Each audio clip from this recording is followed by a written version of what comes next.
안녕하세요. 오늘도 사연 살롱을 찾아주셔서 감사합니다. 얼마 전 파혼한 30대 여성이에요.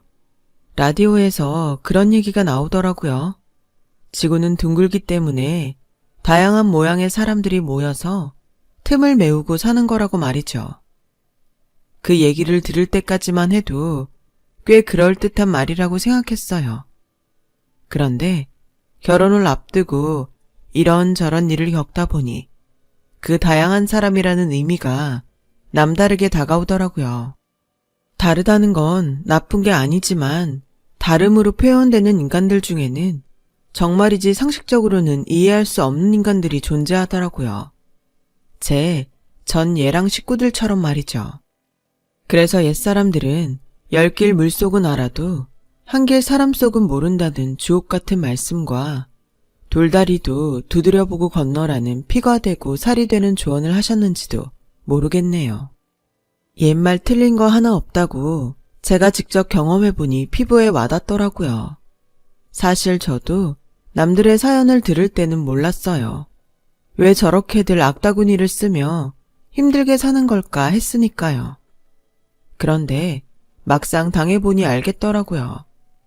뭐가 그렇게 사람을 미치도록 화나게 만드는지 말이죠.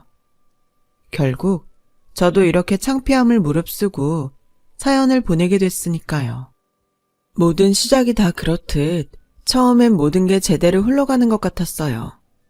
결혼 정년기에 남편감으로 손색 없는 남자를 만나 정신적, 금전적 어려움 없이 결혼에 이르게 되었거든요.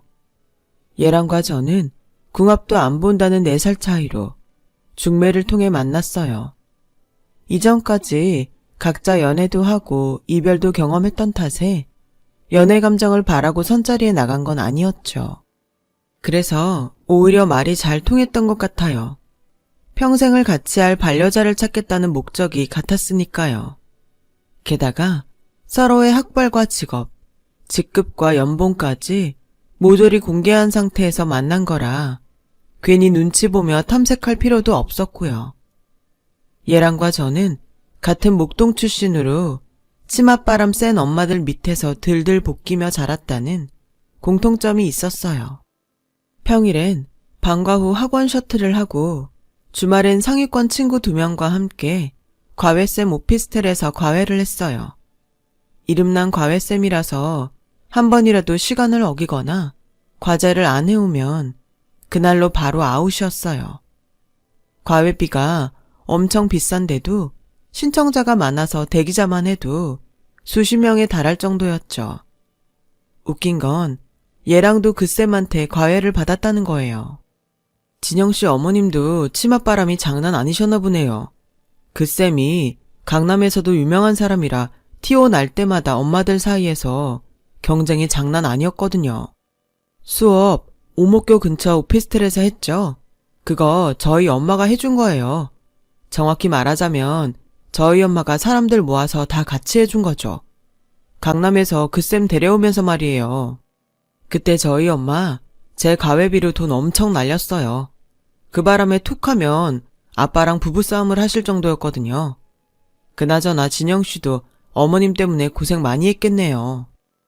네, 맞아요. 치맛바람 센 엄마 덕분에 저는 제 청소년기를 잃어버렸거든요. 중학교 1학년 때부터 엄마는 수업이 끝날 시간에 맞춰 학교 앞으로 차를 끌고 오셨어요. 그리곤 그때부터 학원 셔틀이 시작됐죠. 국영수는 기본이고 국사와 과학, 심지어 예체능에 이르기까지 전 과목을 다 학원 수업으로 받아야 했어요. 이럴 거면 뭐하러 학교에 다니나 싶을 정도였죠. 거기다 남들보다 일찍 수능 대비를 해야 한다며 방학 때는 수능 학원까지 다녀야 했어요. 그렇다 보니 제가 쉴 수 있는 시간은 일요일 7시부터 9시까지 딱 2시간 남짓이었어요. 그나마도 시험 기간엔 특강 때문에 쉴 시간도 없었지만요. 저는 중고등학교 시절 내내 그렇게 살았어요. 숨도 쉬기 힘들 정도로 답답하고 미칠 것 같은 시간이었죠. 그런데 일이 터진 거예요. 저랑 같이 과외 수업을 받던 친구가 학업 스트레스에 못 이겨 공황장애를 앓게 됐거든요.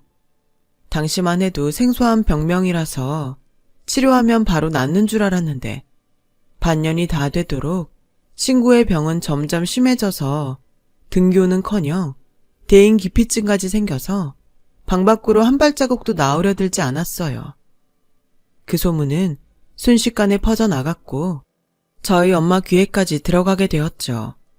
그리고 며칠 뒤 엄마가 제 방으로 들어오셨어요. 평소와 다르게 차분한 목소리로 그러시더라고요. 힘들면 학원과 과외를 줄여주겠다고요. 며칠 전에 길에서 수빈이 엄마를 만났는데 얼굴이 말이 아니더라. 수빈이 명문대 보낼 욕심에 그렇게 극성을 떨더니 그게 독이 돼서 수빈이가 그렇게 될 줄 알았겠니? 내 손잡고 펑펑 울면서 그러더라.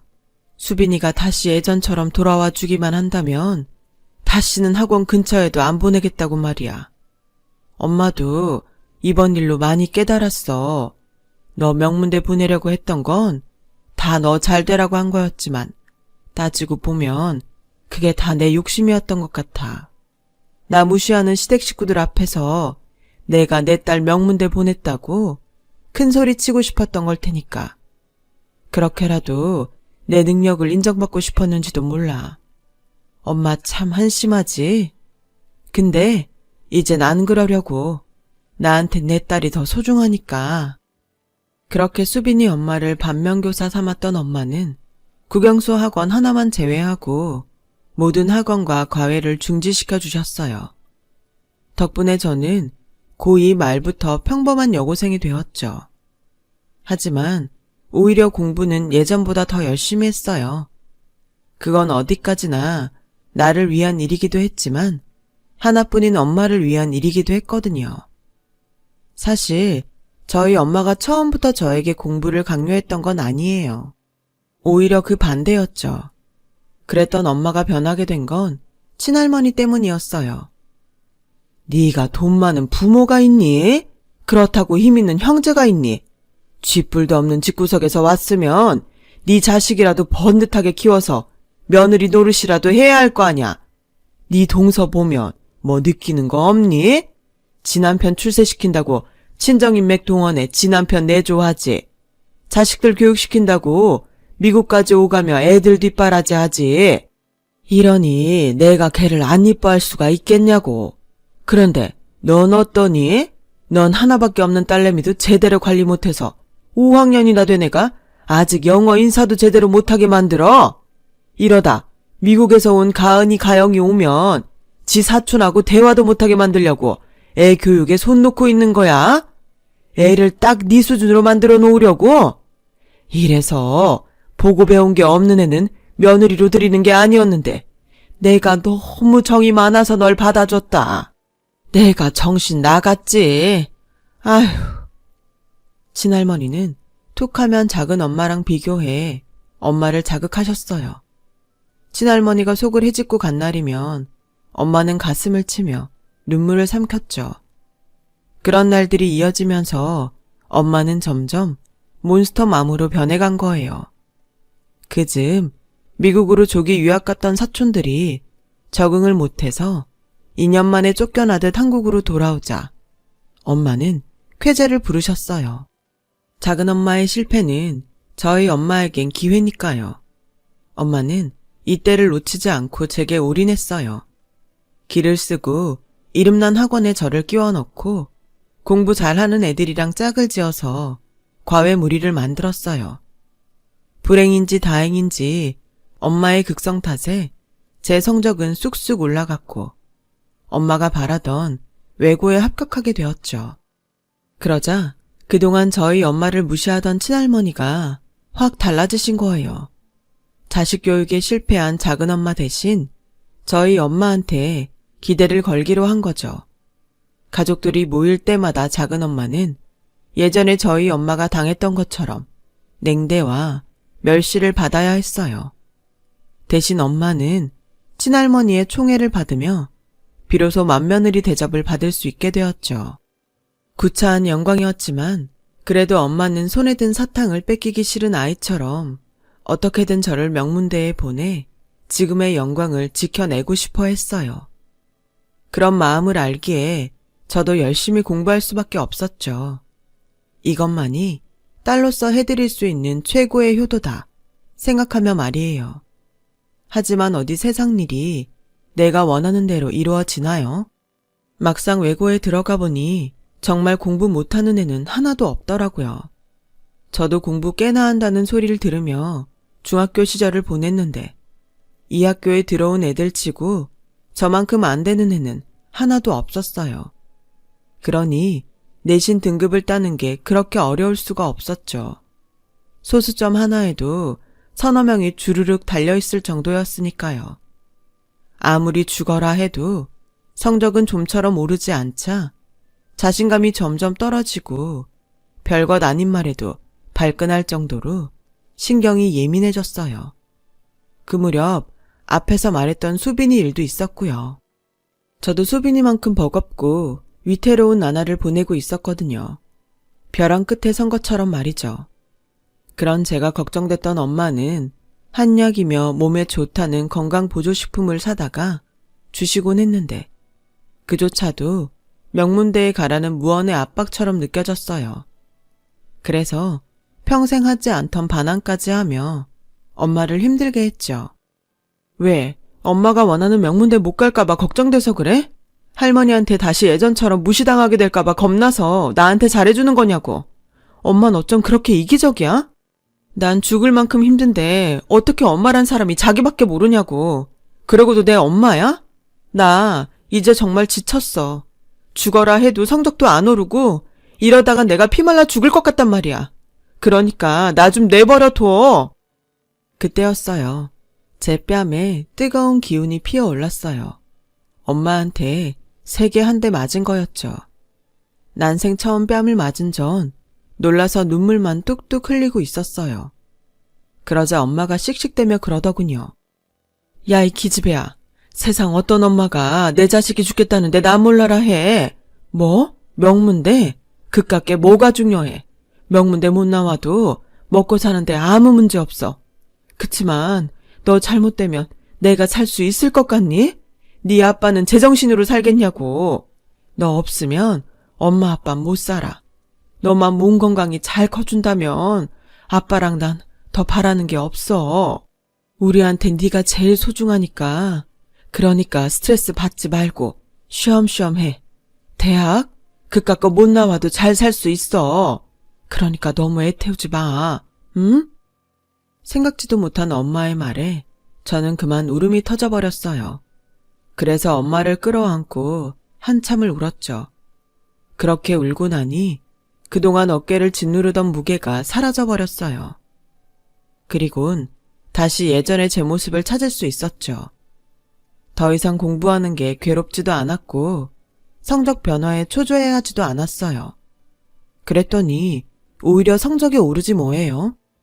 그렇게 저는 온 가족의 염원이었던 명문대에 진학할 수 있었고 엄마는 그 공을 인정받아 친할머니가 소유한 복합상가 내 오피스텔을 선물로 받게 되셨어요.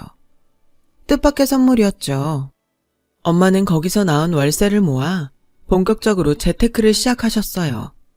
제 덕분에 받은 오피스텔이니 이걸 잘 굴려서 나중에 저한테도 콩고물을 나눠주시겠다나요?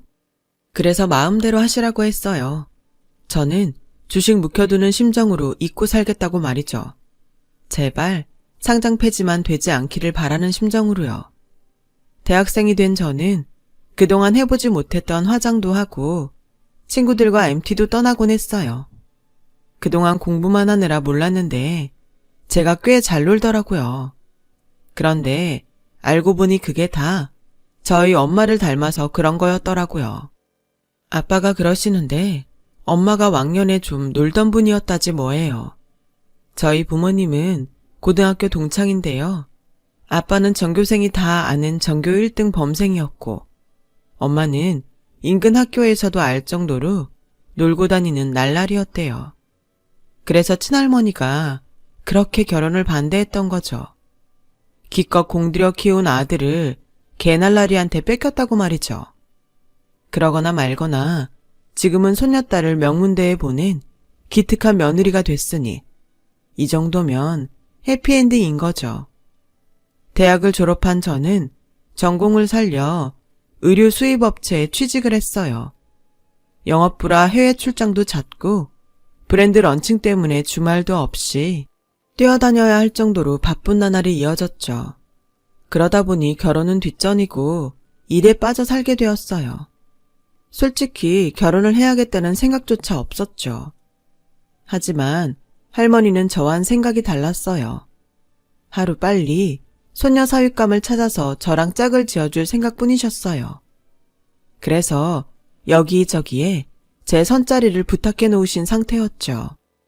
쉬는 날만큼이라도 마음대로 실컷 자고 싶었던 저는 할머니 닭달에 주말마다 선자리에 나가야 할 정도였어요.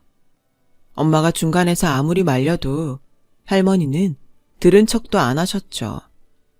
저도 점점 인내심의 한계를 느꼈던 그때 드디어 예랑을 만나게 된 거예요. 우리는 만난 지 10분도 안 돼 서로에게 호감을 느꼈고 3개월 정도 결혼을 전제로 만남을 갖다가 결혼을 결심하게 되었어요. 그러자 할머니께선 누구보다 결혼을 반기셨어요.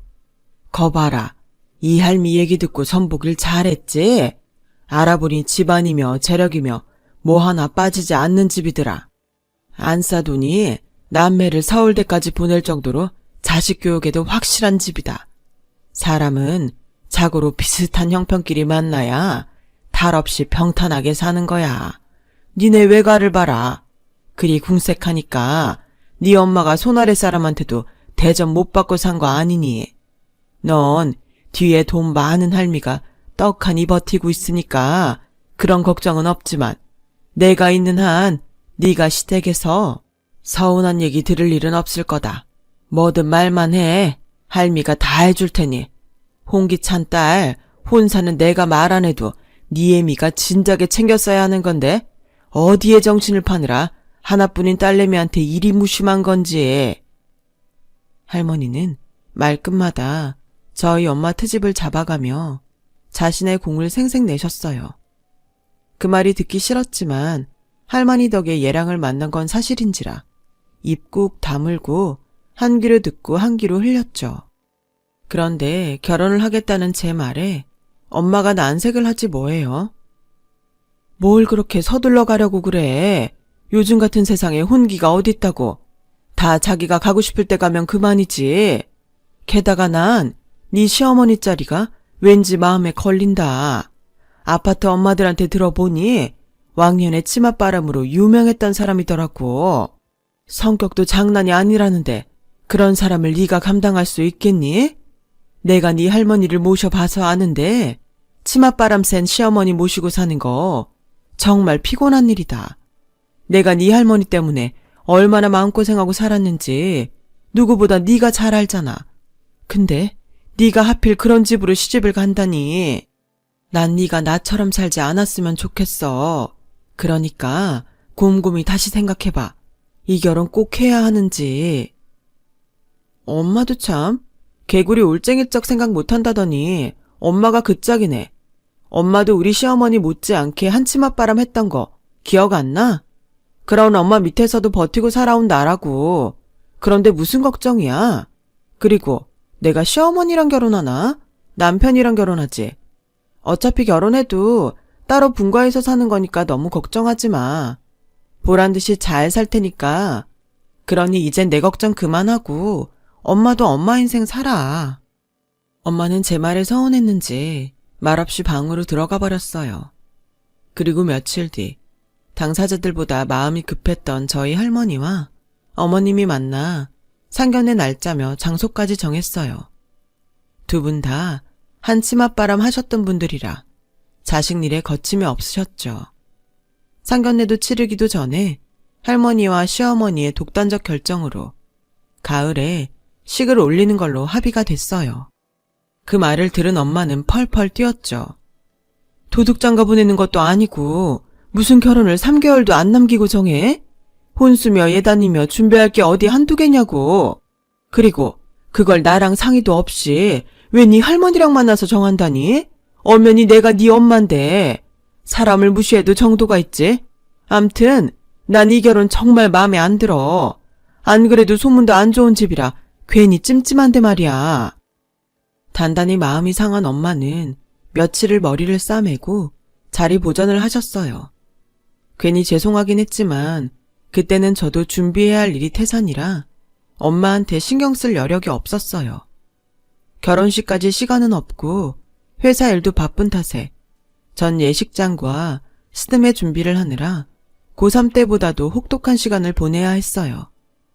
그리고 드디어 식장과 스드메 예약을 마친 어느 날이었어요. 글쎄, 어이없는 일이 벌어졌지 뭐예요. 네? 예식장을 양보하라고요? 글쎄, 예비 시누이가 속도 위반을 해서 갑자기 결혼을 하게 됐다지 뭐예요. 갑작스런 결혼이라 예식장을 아직 못 구했다며 제가 예약한 예식장을 시누이한테 양보하라는 거 있죠. 이게 말이 되는 소린가요? 그런데 어머님은 너무 당당한 거예요. 한 해의 자식을 둘이나 보내는 건 주변의 예의가 아니지. 그래서 말이다. 니들 결혼은 내년으로 미뤄야겠다. 니들이야 애가 생긴 것도 아니고 급할 거 없잖니? 그러니까 예식장은 우리 지원이한테 넘기란 얘기야. 어차피 결혼 미뤄지면 예약금도 날릴 판인데 시누이한테 양도하면 계약금도 안 날리고 좀 좋니? 다른 거 계약해 놓은 거 있으면 이참에 같이 넘겨도 좋고. 아니, 사고는 시누이가 쳤는데 왜 피해는 내가 봐야 하냐고요. 이렇게 말하고 싶었지만 차마 입이 떨어지지 않았어요. 그리고 이런 경우엔 저희 부모님께 직접 연락해서 사과 정도는 해야 하는 거 아닌가요? 어떻게 상사가 부하 직원한테 명령하듯 이럴 수가 있냐고요. 그래서 그 문제는 저희 엄마와 직접 말씀하시는 게 어떻겠냐고 했더니 옆에 있는 예비 신우가 끼어들더군요. 어머, 얘기하면 뭐가 달라져요? 어차피 결혼식 미루는 건 기정사실인데 괜히 시간 끌 거 있나요? 엄마들 만나느라 약속 잡고 어쩌고 하다 보면 시간만 가니까 그냥 언니가 전하면 되잖아요. 그렇게 융통성이 없어서 직장 생활은 어떻게 해요? 아, 우리 오빠 완전 고생하겠다. 아니, 내가 지금 누구 때문에 결혼식을 미루게 됐는데 미안하단 말을 못할 망정 어디서 건방을 떠는 건지. 내 동생이면 한 대 쥐어 박는 건데. 그래, 그건 우리 지원이 말이 맞다. 하루가 급한 시점에 내가 안사돈 만나 설명할 시간이 어딨니? 그러니 네가 가서 잘 말씀드려라. 저를 통해 그 얘기를 전해 들은 엄마는 버럭 소리쳤어요. 아니, 웃기는 여편네네. 그런 일이 있으면 직접 연락을 해야 되는 거 아니야. 어디서 통보야, 통보는. 그건 할머니도 마찬가지였어요. 아빠는 며칠 뒤면 상견례니까 그때 만나서 잘 얘기해보자고 했어요. 그런데 며칠 뒤 또다시 열이 빡 오르는 일이 생긴 거예요. 예비 시누이 때문이었죠. 점심시간쯤에 예비 시누이한테 전화가 왔더라고요. 예식장과 웨딩샵의 양도 문제 때문에 갔더니 계약자가 안 오면 처리해줄 수 없다고 그러더래요. 그래서 그 문제는 상견례 끝나고 얘기하자고 했더니 이게 그러는 거예요. 근데 언니, 예약금 말인데요. 그거 저한테 받을 거예요? 그렇잖아요. 남이면 몰라도. 어차피 곧 가족들 사이인데 그냥 안 받으면 안 돼요? 어차피 나 결혼할 때 축의금 낼 거 아니에요. 예약금으로 축의금 냈다 셈치면 되잖아요. 안 그래요? 그냥 줄 거죠? 그럴 거죠? 미안하지만 그건 안 되겠네요. 그거 저희 엄마 카드로 예약한 거라 내 마음대로 주고 말고 할 수가 없어요. 에이, 언니가 말 잘해주면 되잖아요. 그럼 난 그렇게 믿고 있을게요. 여우 같은 예비 신우는 제 말이 끝나기도 전에 전화를 끊어버렸어요. 눈 뜨고 코 베인다는 건 이럴 때 두고 하는 말이겠죠. 이렇게 찜찜한 일이 하나도 정리되지 않은 채 드디어 상견례 날이 되었어요. 엄마는 전쟁터에 나가는 장수처럼 결연한 표정으로 풀세팅을 했어요. 아이라이너도 평소보다 두껍게 그리곤 립스틱도 시뻘건색으로 무시무시하게 바르고는 상견례장으로 향했어요. 할머니조차도 난생 처음 보는 며느리 모습에 기가 눌릴 정도였죠. 그런데 시어머니도 만만치 않더라고요. 엄청난 포스로 약속 장소에 나타나선 우리 쪽에서 말을 꺼내기도 전에 선제 공격을 해댔어요. 오는 길에 애들 결혼 날짜 받아왔어요. 유명한 집이라 어찌나 대기가 긴지 날 봤는데 일주일 걸렸다니까요. 내년 5월이 어떨까 했더니 얘들한테는 4월이 맞는다네요. 그런데 이게 참 나를 잡고 보니 그날이 바로 제 환갑이지 뭡니까. 안 그래도 연달아 자식들을 시집장가 보내면서 제 환갑잔치까지 하려니 주변에 눈치가 보였거든요. 그렇다고 그냥 지나갈 수도 없고요. 그래서 말인데요. 얘들 신혼여행 갈 때도 저도 같이 따라갈까 합니다. 요즘은 100세 시대라 자식들이 환갑잔치 대신 여행이나 성형수술을 해준다는데 이참에 저도 환갑잔치 대신 환갑여행이나 하죠 뭐. 되려니 이렇게도 되네요. 그 순간 룸 안에 정적이 흘렀어요. 마치 폭풍 전 고요처럼 말이죠. 그리고 드디어 저희 엄마가 작정한 듯 말을 이어갔어요. 이거 완전 또라이 아니야. 보자 하니까 누굴 보자기로 하나. 가만히 있으니까 가만히로 하나. 지금 뭐 하는 짓입니까? 누구 맘대로 결혼식 날짜를 바꾸고 누구 마음대로 신혼여행에 따라가요. 참는데도 정도가 있지? 어떻게 사람이 끝이 없어. 애초에 결혼 날짜 잡은 것만 해도 그래요. 버젓이 부모가 살아있는데 그걸 왜 저희 시어머니가 결정을 합니까? 왜 당사자도 모르고 당사자 부모도 모르게 멋대로 일처리를 하냔 말이에요. 그리고 결혼 날짜는 바꾸면서 왜 예식장이며 웨딩샵 예약금은 그쪽이 꿀꺽합니까? 누구 때문에 결혼식을 미루는 건데 어떻게 된 게 하나부터 10까지 상식적인 게 없어. 상식? 그쪽이야말로 상식도 예의도 없는 것 같네요. 상견례 자리에서 사돈한테 이런 막대 먹은 짓을 해도 되는 겁니까? 그리고 결혼 날짜는 그쪽 어머님이 자기랑 상의하자고 해서 둘이 만나 결정한 겁니다. 며느리 자리가 오죽 못 믿었으면 시어머니가 대신 나섰을까? 자기가 모자라 벌어진 일을 누굴 탓하냐고요. 그리고 그깟 돈 몇 푼 누가 내면 어때요? 어차피 사돈 되면 우리 딸 결혼할 때 축의금 낼 거 아닙니까? 그걸로 가름하면 될 일을 굳이 애들도 다 있는 자리에서 까발려선 사람 우습게 만들어도 되냐고요. 이래놓곤 상식을 노느네? 기가 막혀서 정말. 이렇게 구질구질한 인간들이랑 엮일 줄 알았으면 애초에 이 결혼 허락 안 했습니다. 애 할머니가 말이 좀 통하는 분이라 좀 다를까 했더니 영 아니네. 하유, 뚫린 입이라고 말은 잘하네요. 그래, 기왕 말 나온 김에 구질구질한 얘기 좀 더 해볼까요? 그쪽 아들 우리 애 만나기 전에 파혼했다죠? 그 이유가 뭐라더라? 말도 안 되는 혼수 요구에 그 집 백수딸 취직까지 요구했다면서요. 그거 안 받아들여지니까 없는 얘기 지어내서 멀쩡한 남의 집 딸내미 앞길 막고 위자료까지 받아내선 파혼했다죠? 왜? 우리 애도 그렇게 망가뜨리려고요? 구질구질하게 위자료 뜯어낼 심산으로. 지금껏 그런 식으로 망한 집구석에서 궁여지책으로 먹고 살았던 모양인데 어림도 없습니다. 우린 안 당해요. 그러니 되도 않는 수작 부릴 생각하지 말고 당장 예약금이나 물어내요. 오늘까지 입금 안 하면 바로 경찰에 신고할 테니 알아서 하라고요. 참, 이번 일로 또 헛소리 짓거리고 다니면 내가 아주 그 집고서 박살을 낼 테니 주둥이 단속 제대로 하세요. 안 그랬다간 그 집 딸내미 더러운 사생활 까발려서 니 혼모로 살게 할 수도 있으니까 알았어요? 그 주제에 어디 금쪽 같은 내 딸을 넘봐. 어림도 없지. 그리고요 어머님, 진영이 제 딸이에요. 어머님 손바닥에서 놀던 똥강아지 아니라고요. 그러니까 앞으로 제 딸 일에 관여하지 마세요. 한 번만 더 내 딸 인생에 나서서 똥물 튀기시면 저 가만 안 있습니다. 엄마는 그간 참았던 울분을 쏟아내놓곤 저와 아빠를 데리고 룸을 나왔어요. 할머니요, 난생 처음 받아본 며느리의 반격에 뒷목 잡고 앉아 계셨죠 뭐. 그날 이후 엄마는 마치 새로 태어난 사람처럼 이전과 완전히 변했어요. 오래전 할머니한테 포상으로 받은 오피스텔을 굴려서 번 돈으로 주식도 사고 코인에도 손을 대서 엄청난 수익을 얻었거든요.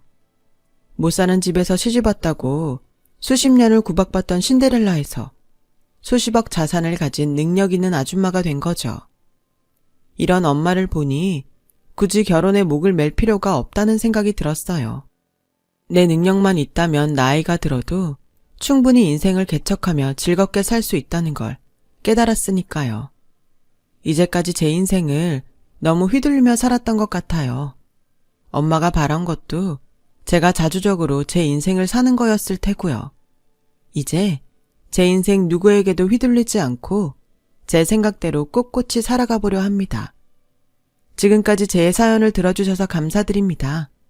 건강하시고 행복하세요. 여러분, 사연 댓글에 응원과 현명한 조언 부탁드려요. 좋아요와 구독은 저에게 큰 힘이 됩니다. 오늘도 좋은 일 가득하세요.